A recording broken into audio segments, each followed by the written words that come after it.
மைக்க பிடிங்க அவனுக்கு மைக்க பிடிங்க அவன் சொல்லுவான். எதுவும் இல்ல தொப்பிக்குள்ள எதுவும் இல்ல. நானும் பார்த்தேன், எதுவுமே இல்ல. ஆப்ராகடாப்ரா ஆப்ராகடாப்ரா ஆப்ராகடாப்ரா. சாக்லேட் அப்படியே கீழே வந்துருக்குது. சாக்லேட் கீழே வந்துருக்குது. தேடாத நடந்துக்கிட்டு தானே அவங்க எதுவும் அள்ளி போடுறாங்க. பாகமுள்ள எதுவுமே இல்லை.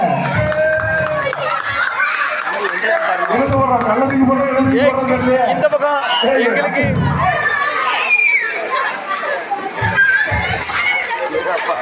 என்னடா கண்டிப்பா பார்க்கணும் இல்லைங்க. இதுல மனசு கொண்டு நம்ம போயிருந்தோம். மேஜிக் ஷோ கொஞ்சம் பின்னாடி தள்ளி நின்று போடு, வீடியோ எடுக்க முடியல. அங்கே போடு. மார்க் வேணும்னா எனக்கு தரணும், உனக்கு ப்ரைஸ் வேணும்னா எங்களுக்கு தரணும், உனக்கு ப்ரைஸ் வேணும்னா எங்களுக்கு தரணும்.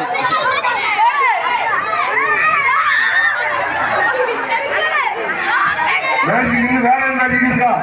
சாக்லேட் மட்டும் தான் வருமா? உங்களுக்கு புத்தகம் வருமா? ஐயோ காலியாகிட்டு பார்ப்போம்.